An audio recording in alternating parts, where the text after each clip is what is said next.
So let me explain what the Bible teaches. Jesus has always existed as God, but not always existed as man, right?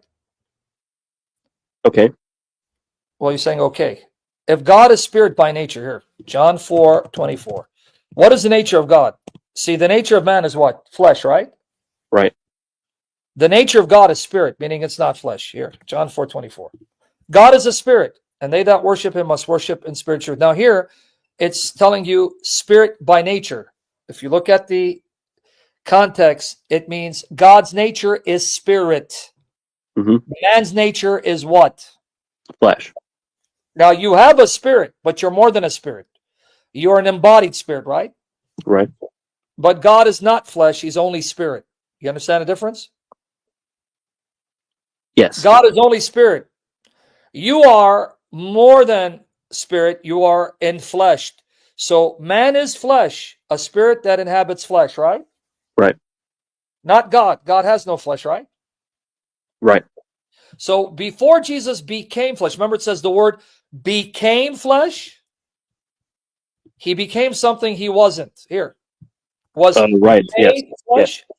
If he was made flesh, that means he wasn't always flesh, right? But he was always God, right? Notice the contrast right here. Let's hear. From before the beginning, the Word was God. Notice it didn't say he was made God. He already was God, right? Right. But was he always flesh? John 1:14. If the Word became flesh or was made flesh, what does that mean? It wasn't always flesh. But he was always what? Spirit. Because he was always what? God. You got it. See, now it's going on. So now, though, after resurrection, did he still remain flesh? Yes. Now, let me show you. Ready? So that means Jesus will always be God and fleshed. He will always be the God-man. One person who's God and man in nature. All right. Acts 17:30-31. Who's coming to judge the world? Let's see. Acts 17:30-31. And the times of this ignorance God winked at, meaning he overlooked.